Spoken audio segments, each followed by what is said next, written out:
All right, good morning, everyone. My name is Arthur Jimenez. I'm the Director of Business Development here at PIDC.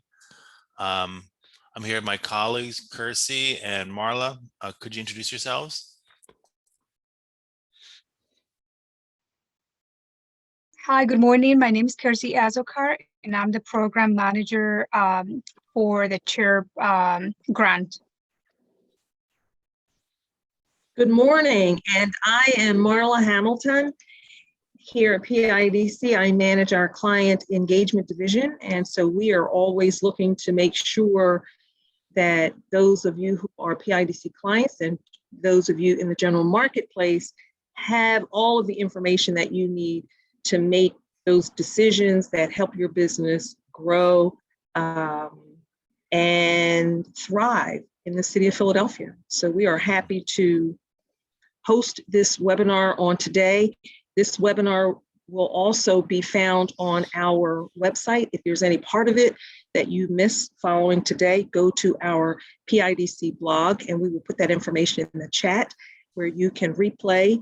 If you also want to get additional information, if there's a question that you forget to ask my colleagues Kersey or Arthur on today, PIDC is hosting this webinar again on next Wednesday at 10 o'clock.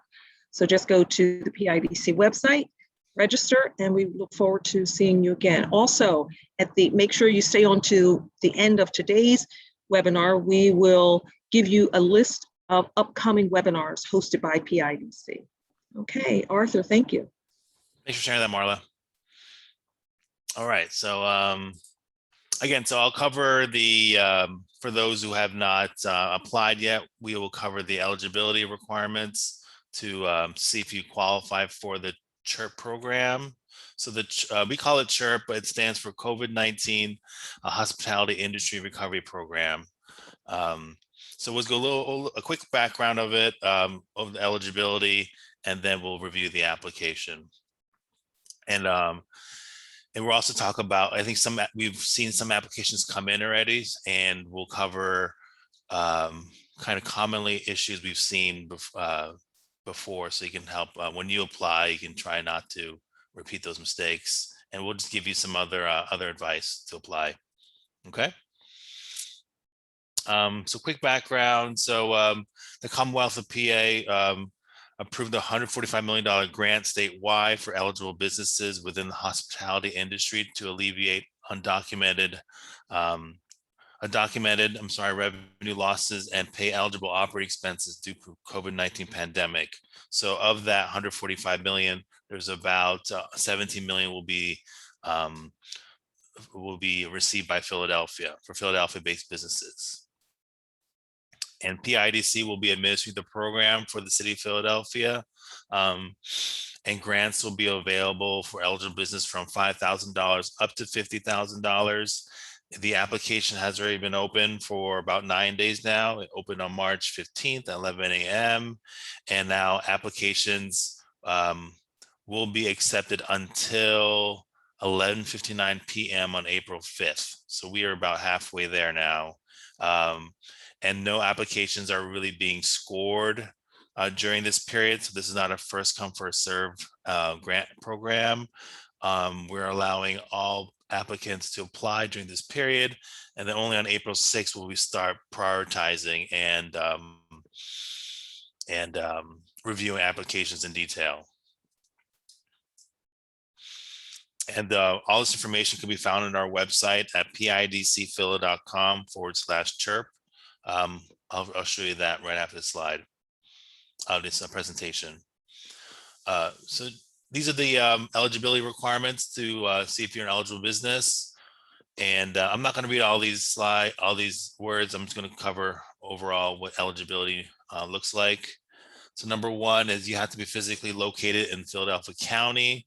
If you are, so the EIN really determines how you the address on the EIN and how you file your tax returns really determines. It really shows us how, if you are located in Philadelphia.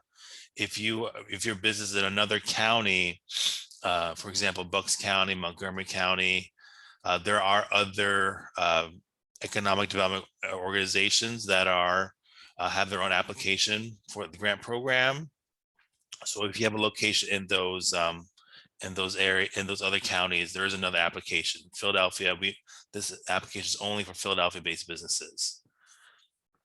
Next is your NACI, your North American and I think industry classification subsector code. So that should be you should be familiar with that, and it should be on your tax returns. It should be shown as you're in the accommodation subsector of 721, beginning with 721, or the food service and drinking subsector 722 as your primary activity. Number 3 is you've documented 25% reduction in gross receipts between 2019 2020, calculated annually or quarterly. You're a for-profit business. You have less than 300 employees. As of when we say entity-wide, again, that's based upon the EIN number, how many employees you have under that EIN entity. You have a maximum tangible net worth of no more than $15 million. You're in compliance with local, state, federal taxes. You have all the required federal, state, local licenses and permits. And again, you apply for one CHIRP program per Philadelphia County location, and that means per unique EINs. So if you have multiple locations, as long as each location has its own EIN number, each of those locations can apply for a grant program. Kirsty, did you want to add anything or clarify anything? Thank you, Art. Just a quick note that we can determine your NAICS code. So we've been seeing some interesting business industries, daycares or beauty salons, and then they're coded as 721 or 722. So there's different places where we can see the designation.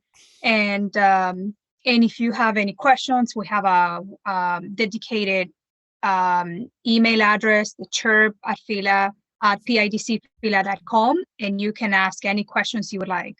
But yes, just make sure that the industry matches the NAICS code that is eligible for the program.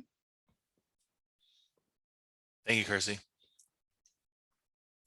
Okay, now we're going to go through the priorities. So we talked about eligibility, but there's also, because we're expecting a lot of applications, we will have to prioritize which will get funded and which will we will look at which will be scored the highest. And the program priorities help define that.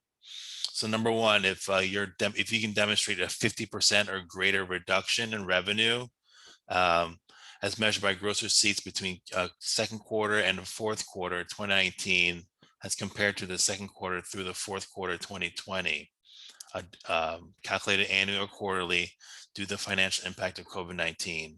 So again, we're prioritizing businesses that have seen 50% or more reduction in revenue. Second is they have not received another any loan or grant aid from another COVID-19 program, either coming from the city of Philadelphia, from the state, or from the federal government. If you've not received any financial aid in the past, your application will be prioritized. Next is your business was subject to the mandated closure by the Commonwealth's proclamation of disaster emergency in March 2020. Next is your business is owned by historically disadvantaged people. So that includes Black, Hispanic, Native American, Asian American, or Pacific Islander. Next is your business is located in high poverty areas. And then in addition, the program will also give consideration to businesses that are owned by women, immigrants, disabled persons, or veterans, earns less than $3 million in annual revenues, and provides jobs in Philadelphia. Can I add something? And it goes in hand with the question on the chat. So program priorities doesn't mean eligibility. You should apply. We are encouraging everyone to apply. What this means is that depending on how many applications we receive, these will be given priority, but you won't have any chance if you don't apply. So we're encouraging everyone to please apply. And we cannot guarantee any loans. However, if you have a higher chance of getting a grant, not a loan, a grant, if you apply. So please apply. Don't assume you don't qualify, even if you have received funds. And again, if you have any questions, feel free to send us an email. But this is a specific program for the hospitality industry, and you can show that you have the 25% decrease, then by all means apply. Yeah, thanks for sharing that, Kersey. Okay, here, next slide is we're talking about what you need to apply, what type of information, and what documents. So basic information you need to know about your business is the type of structure of your business. So you should be able to find this on your tax returns. What's your EIN number, social security number if you are a sole proprietor, or your individual tax identification number or ITIN. Know what your NACI code is. You should also know what your annual and quarterly gross receipts are from 2019 and 2020. You should have those documented, and then also know the number of full-time and part-time employees you've had pre-COVID, so pre-February 15th, 2020, and then currently, like today.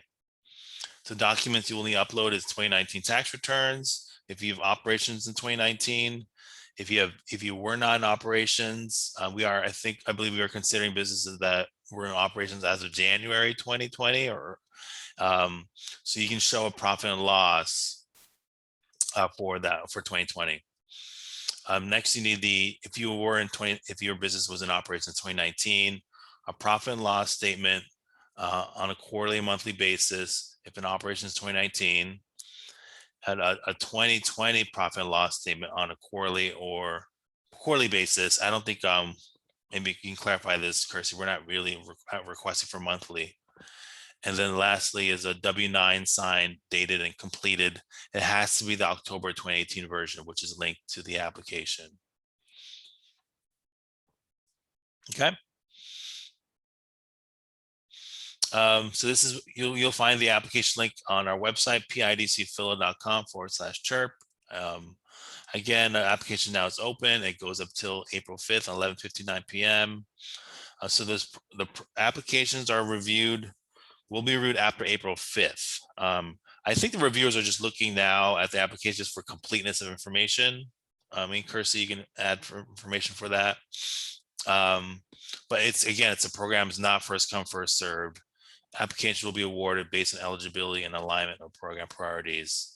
And that will really be, applications will be scored starting April 6th, right?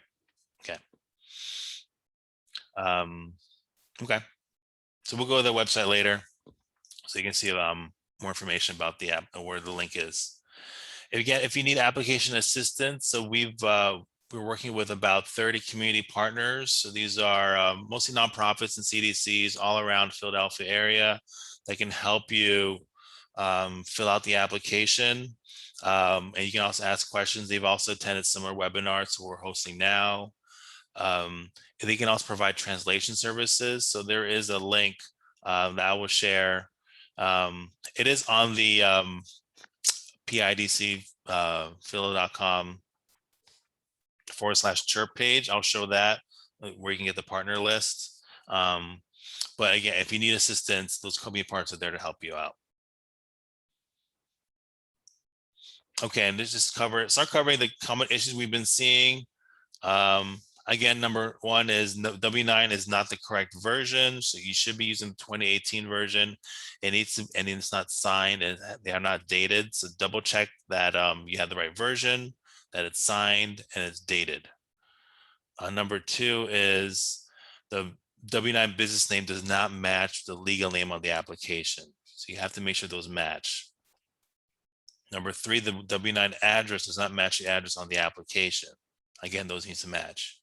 Number four, quarterly financials for all quarters are not uploaded on the application. So you can only upload one file, I believe, for the financials. So you have to, this is actually now on the FAQ, on the frequently asked questions document. You have to combine those files if each separate quarter has its own page, for example, you have to merge those onto one PDF. And if you don't know how to do that, you can Google it, or we also have some information on how to do that on the FAQ document. There are some websites that you can download tools to help you merge PDF files. Number 5 is the business is an LLC. The W-9 does not indicate the business structure is a C Corp or an S Corp. So that's an additional step you have to do if it's an LLC. You make sure you do that. And then lastly, please note owner is always counted as an employee in application. So you always have one employee at the very least. I don't think the application allows you to put 0 employees. But if you're getting an error message, you don't know why, you have to put at least one who counts as the owner. Kirsty, do you have any other common issues you've been seeing? Those are the most ones that we're seeing so far. Okay. Thanks. Thank you.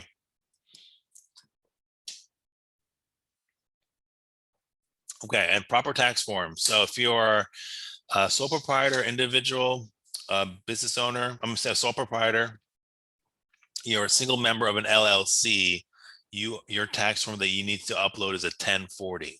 This is again for the 2019 tax returns. It's a 1040. If you're a partnership, you need to upload a 1065 tax form. And then lastly, if you're a corporation, you need to upload the 1120 and the 1120S. So Kirsty, I have a question for you. Do you have to upload your entire tax return or just those pages? Great question. For the 1040, if you have a Schedule C, we only need to see your Schedule C. You don't need to submit all the pages. And for the 1065 and 1120, only the federal returns. Okay, so not state, just the federal. Okay. All right, thank you. Okay, so the application asks you about gross receipts, and you have to pull that from your tax returns. So if it's a 1040, the gross receipts can be found on line 1 of the Schedule C. So this is if you are a sole proprietor or a single owner of an LLC. For for partnerships, again, that's it's 1A, it's slightly different, but gross receipts can be found there on a 1065 form. Next, on the 1120, again, it's 1A, so it's just the top line of gross receipts and sales. And that concludes the PowerPoint portion. We'll go to the website now. I will switch over.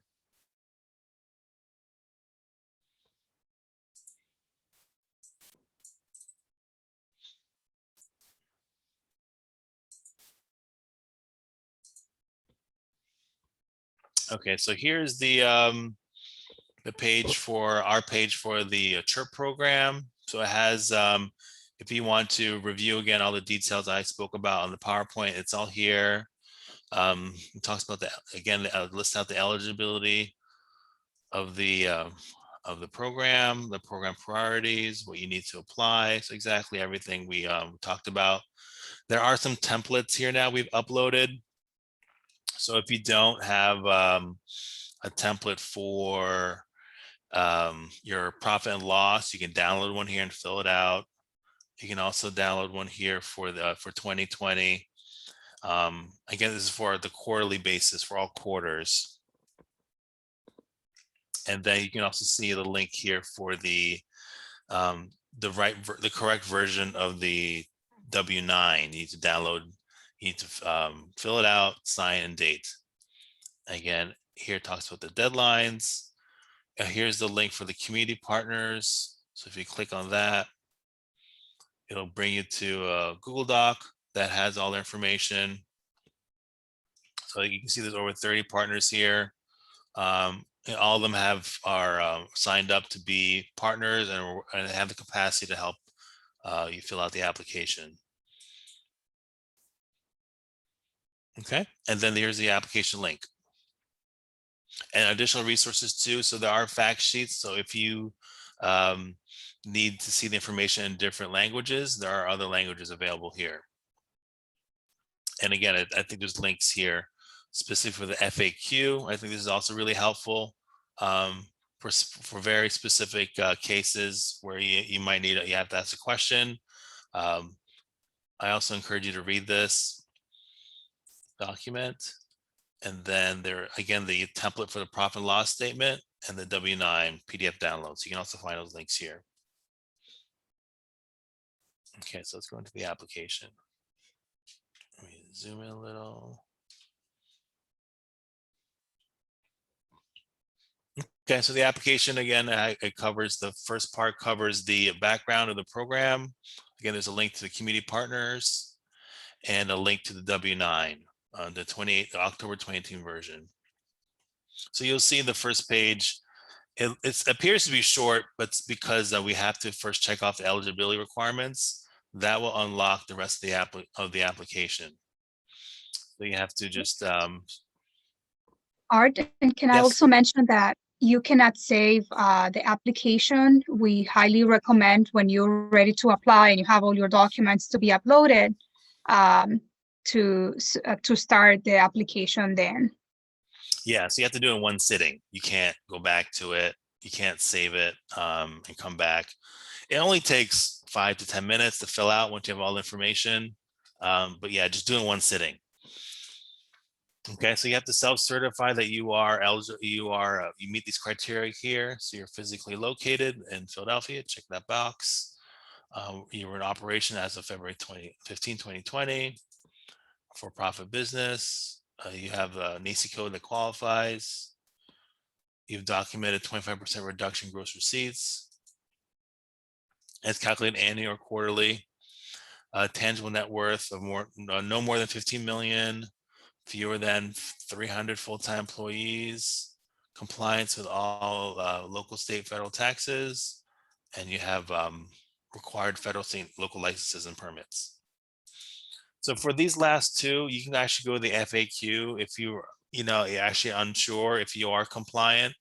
There are links on the FAQ to check on those. Especially for food businesses, you can check on the LNI website if your licenses are up to date. And then also, I think city, local, state, and federal taxes, there are links to see you're current on your taxes.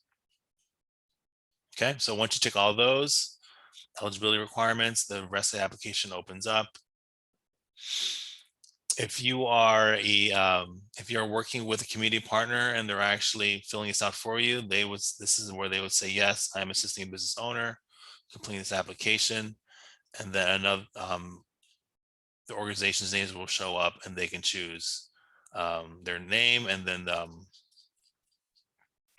just put the person who's actually filling it out. So this will give them credit for helping you fill out the application. But if you're, as the business owner is doing, you click no, I am the business owner. And this is where you put start putting your name. So I'll put Arthur Jimenez. The phone number of the business owner. So this is the number that the reviewer, if they have any questions, they will contact you. Kirsty, do they both call or email? What's the preference? The first way of communicating would be email. And if we don't hear from the applicant, then we're going to follow up with a phone call or a text. But the first way of communication is going to be an email. Okay, great. Thank you. So if there's more than one owner, you say yes. And so then you have to fill out information for every owner. In this instance, I'll just put I am one owner. It's just my business has only one owner. So I'll put my percentage of 100%. Oops, 100. I'll put that ethnicity and race I am. And then you can put other characteristics you identify with. It's not apply to me. Have you immigrated? Ask a question, but if you immigrated to the United States within the last 10 years, say yes or no. In my case, it's no. So legal entity names, this should match what's on the W-9. So it looks like I have some previous entry there. So I'll just pick my fictitious name, arts restaurant. So the business name, if you have actually a fictitious name, you should actually enter it here, like a doing business as, enter that here too, but make sure that the legal entity name matches to what's on the W-9 and what's on your tax return. Okay, you choose the business structure of your business. So this, again, it should be confirmed on your tax return. So I'll say I'm a C corporation. And next one is what's your tax identification number? So I'll put an EIN, and then it has here. So this is the format you need to follow. If it's EIN, other formats will show that too. Okay, and then you confirm that here. Make sure you put that dash. So what if you have what's the race and ethnicity of the majority of the owners of the business owned operated by persons who are so for if it's only, in my case it's only one person, so I put Asian, but if you have multiple owners you have to add up the ownership percentage and click here what is the majority. And next is same goes for the characteristics. Identify the year that year was established. I'll say 2003. So your primary NAICS code. So this should match what the business activity on your business tax return.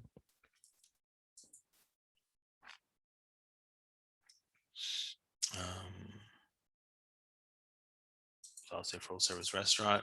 So in the cases where, I think this is the only time now businesses are actually double checking the NAICS code on their tax returns. If it is incorrect and you believe it is, and you can prove that it is incorrect, say it doesn't show that you're in the restaurant business as your primary activity, and you have to provide backup documentation to show that you are actually are in the in those 721 or 722 NAICS codes. Kirsty, what's like some examples of documentation they can provide? It's a great question. And if you see me typing, I'm answering questions on the chat. Yes, that's a great point. For now, we are asking for a list of clients showing that they're from Philadelphia, or permits, licenses, additional licenses. But one of the reviewers will be following up with you if you are not, if your address doesn't match. So we are not declining everyone. We're following up to, well, we will be following up to let them know, either send us additional documentation or you would need to reapply in your designated county. Okay. I hope that. Thank you, Kirsty. So you have to put a reason here. Briefly describe how COVID-19 has affected your business. So I said the closure has caused my revenue to drop. Next question, how do you plan to use the CHIRP funding? So this is just generally, we just want to know how it's going to be used. We're not going to follow up with you and make you use it. Make sure you adhere to your choices here. We just want to have a general sense of how you're going to use the award. But if you are awarded, these are the grant funds have to be used in these categories and these types of expenses. So if yeah, so in my case, any additional fixture, furniture to make my restaurant COVID-19 compliant, and also my lost revenue. I need the grant to make up for lost revenue to make payroll. So that's that's legitimate use. A business address, so where your business is located. I'm just gonna put our address here.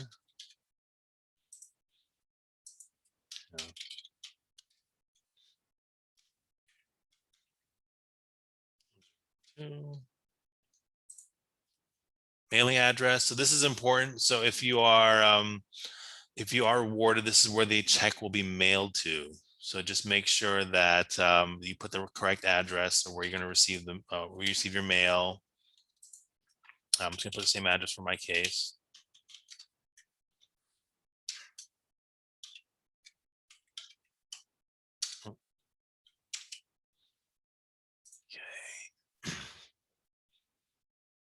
And if your primary location is different from your business address above, please provide your operating location below. So this is mostly for mobile food truck businesses or mobile, food truck businesses mainly. Just let's say if you park your truck outside Philadelphia, but you really do business in, say, University City, you should just indicate that to really show that your business is located in Philadelphia. Next is the entering employment information. So here, the first box is you put your number of full-time equivalent employees on your payroll prior to February 15th, 2020. So the way to calculate that is to calculate the full-time equivalent employees, you divide the total number of hours of all employees were compensated for employment over the preceding 12-month period by 2,080 hours, which represents 52 weeks at 40 hours per week. So we've been getting questions about this, but as long as you adhere to this formula, you should have it. You should be able to get that number. So I'll put in this case, this is for my example, that had 10 employees before February 15th. And then my number of full-time employees currently on payroll, I'll say I have 5 right now and 1 part-time. Okay. And the full-time employees currently on payroll, that includes the owner regardless of the payroll status. There should be 1 or greater. Do not include 1099 employees. That should go, I'm sorry, that you should not include those. And the part-time employees do not also include 1099 employees. Financial information. So this will ask, again, the application will change here if it's depending upon if your operations in 2019, if were open in 2019 or 2020. So you click yes. This box will appear here for 2019 sales. If not, it'll just ask for 2020 sales. Okay. So here in 2019, I'll put my, for this example, I had gross receipts of $200,000, but my gross sales in 2020 went down to say $100,000. And what best describes the business in your current status with local, state, and federal taxes? You know, just be honest here as much as possible, please. So you say if your business is in compliance and does not owe back taxes. If you're on an approved payment plan, that's totally fine as long as you're following, you're in compliance to that. If you're in the process of getting approval of payment plan, I think that is acceptable too. But well, Kirsty, maybe you can add some light to this. Do they have to be on approved payment plan by the time, if they are approved, do they have to correct that before they actually get the award? Yes, I'm gonna answer 2 ways. I think this is one of the easiest applications that I've seen where we trust the applicant and we are asking for a lot of self-certification. So we are asking that you are honest with your answers. We're not asking for any backup. However, if audited, you will need to provide backup. So if you are in compliance or if you are on a payment plan, or if you are in the process of getting a payment plan, just click on the option that applies to you.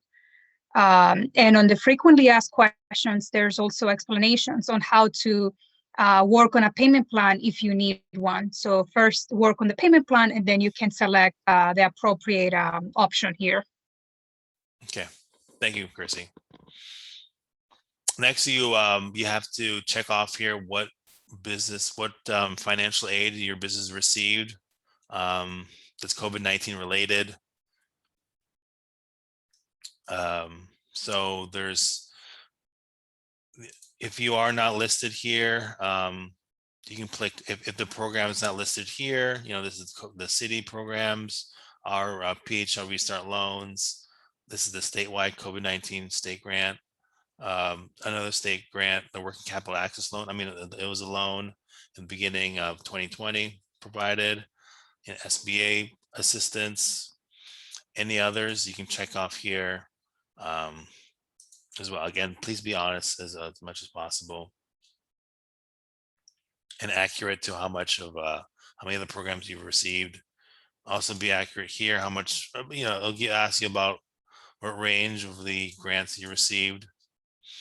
So please indicate that there. How will, and the last question is, how'd you hear about the COVID-19 hospitality or the CHIRP program? And this helps understand how you get information about this. And that's the last question.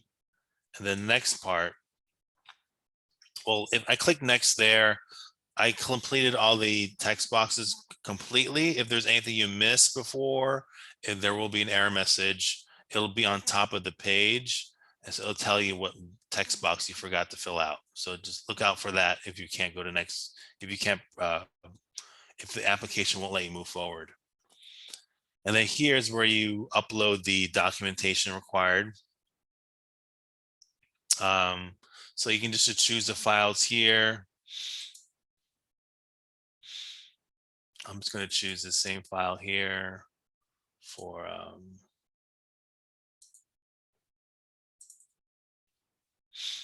the W-9 form. Again, make sure it is the 2018 version and it's signed, it's dated.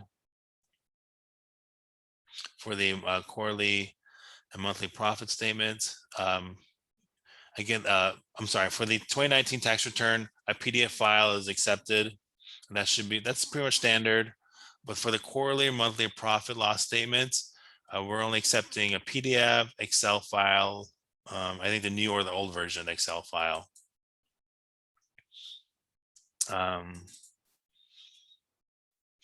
Okay, and then the quarterly or monthly profit and loss statements.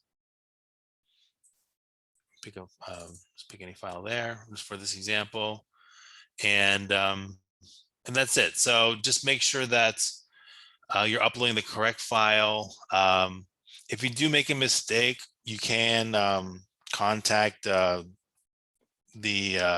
review team at CHIRP at PIDCphilo.com. But just double check, make sure you're uploading the correct files here. And then lastly, it's going to ask you to self-certify the documents. So number one, the information provided in its application and the information provided in all supporting documents is true and accurate in all material respects. Number two, the applicant is operations as of February 15, 2020. Number three, the applicant remains in operations and does not intend to permanently cease operations within 1 year of the date of application. Number four, COVID-19 has an adverse impact on your revenues of your business. Number five, if awarded, the applicant will get to certify that the grant funds will be used properly. Eligible operating expense. If you need a list for what that is, you can look at the FAQ document on our website on the PIDCphilo.com/CHIRP. There's the link to the FAQ. Number six is the applicant has not received or will not receive another grant fund under the CHIRP program. So this is per EIN. So it's only one grant per EIN. Okay, and it says any additional information or documentation may be required during the review process. So this is when the reviewer will reach out to you if they need additional information. Okay, if it all looks good, then you can digitally sign here, put your name and your signature.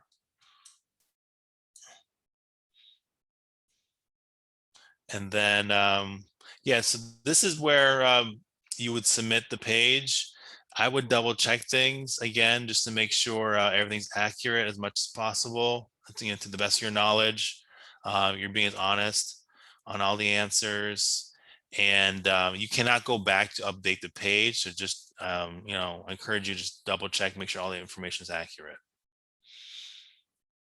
Okay, and click submit. That's it. So then you get a message saying that you will be contacted after your application has been reviewed. Please allow 4 weeks after the April 5th closure.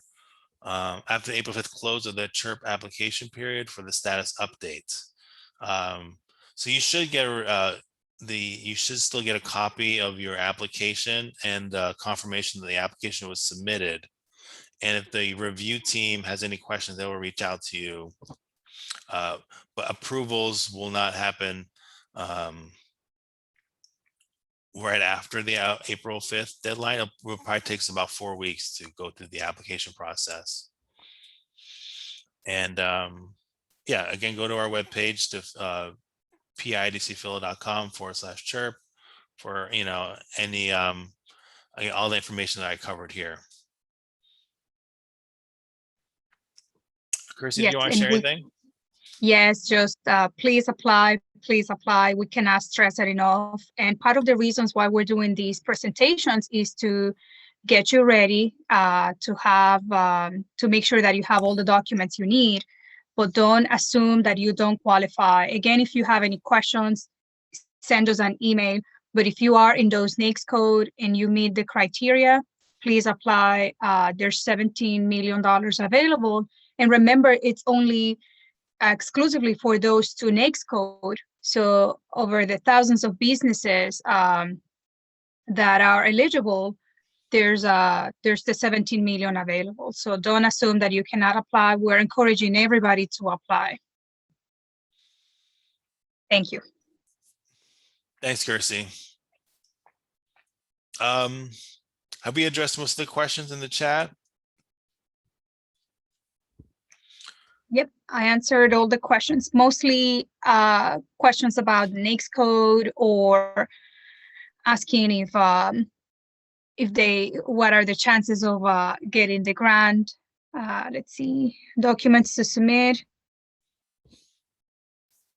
Yes, if there's additional documents or explanations that you want to include, you would have to, there's only 4 options to submit documents, so you would have to merge it or include it into one of those documents.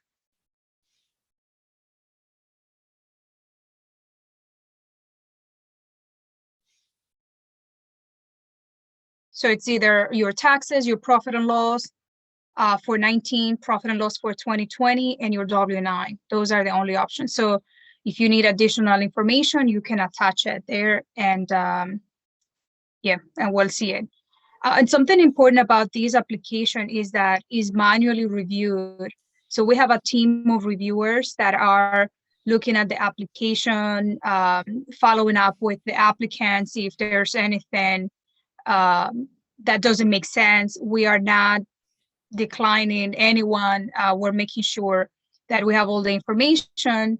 And as Art mentioned, no decisions are being made until after April 5th.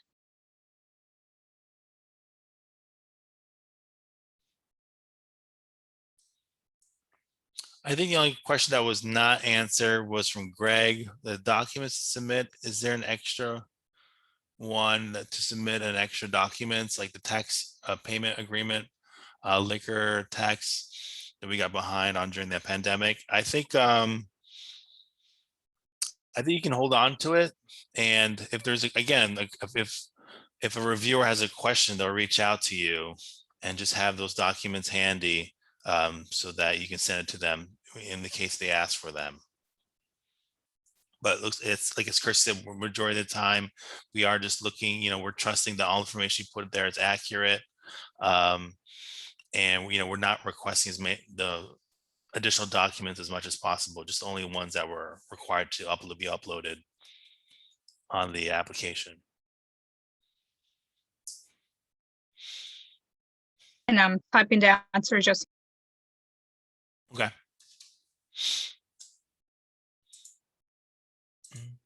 Okay. Any other questions? And we have a few. We're still, it's at 10:48. We still have some time. But I also want to give Marla some time to talk about upcoming events.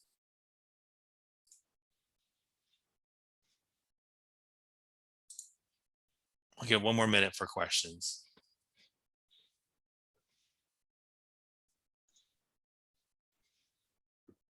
Thank you, Arthur. I just want to, people can see the webinars that are coming up. And so we encourage you to either join us again next week or go to our website and you can get a replay of today's webinar, or you can do both. Join us next Wednesday again in case there are questions that come up between today and then. We also encourage you to take advantage of the immersive business education programs that are available free of charge here in Philadelphia. On tomorrow morning at 10 a.m., we will host an information session with the Community College of Philadelphia talking about its Power Up Your Business program.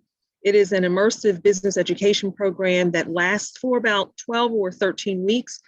It is free to you. It is partially funded by the sugary beverage tax. So if you are in Philadelphia and you're buying those beverages with sugar, you know you're paying that tax. Well, a part of those tax proceeds fund this business education program. It is free to you, but you must apply. And so we encourage you to join us on tomorrow morning at 10 o'clock. You can register on the PIDC website and hear more information about how that program is helping other businesses. We will have a panel discussion with business owners who have completed the program. And so you get the chance to hear from them as well as details on the program.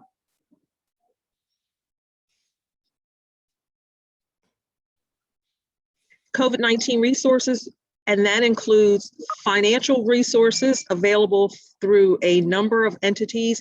That is the federal government, the state government. Arthur, I don't think we have a local program right now. I think we just finished the restaurant and gym program.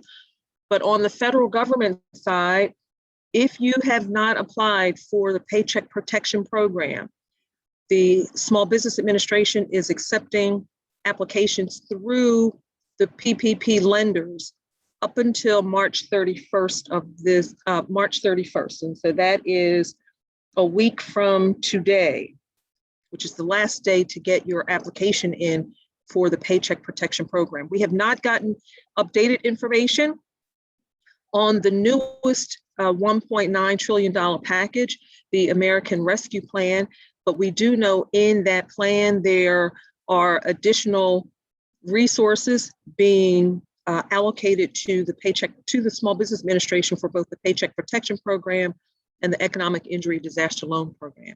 But until we get more information on those programs, both the PPP program, the Paycheck Protection Program, it is still open and accepting applications until March 31st. And the Economic Injury Disaster Loan Program, which is a loan, but it is a low interest loan of 3.75%. It is also accepting applications. The PPP loan, as most of you know, it is a loan, but it can be forgivable under certain terms and conditions. So that is what makes it so attractive. So we encourage you also, the Comcast RISE program, the grant program, the application deadline has already passed, but there is a second program with Comcast RISE that we encourage you to apply. It is not a grant, but it is for services. And so if your company needs consulting services, media services, technical support services, you may apply to Comcast RISE Business Services. And those awards are made on a quarterly basis. The next quarter, the deadline is May 7th. That's a program that's going to run until December of next year. So each quarter, it will make awards to businesses, not monetary awards, but awards for services. So there are several programs that are still available, and we encourage you to make sure you're taking advantage of all that is offered. Arthur, it is 10:53. Yeah, if there's any other questions, if you think of one later on, you can email us at CHIRP, CHIRP at PIDCphila.com. And thanks for your time today. Please apply. You know, even though you think you might not be eligible, please apply. We're encouraging everyone to apply. and ask questions. And yeah, we're here to help. Again, the deadline is April 5th. Don't wait till last minute, because you might have a hard time with the application or putting those documents together. So just apply early. Yeah, Kirsty, do you have anything else to share before we close up? Just to reiterate, please apply, and also share this information with any other colleagues in your industry. Definitely, this is an important grant for the industry, and we want to make sure that everybody has access to it. So please apply. Thank you. Thanks, Kirsty. Thanks everyone for coming. Okay, take care. Thank Thanks, you, Marla. everyone. Bye-bye.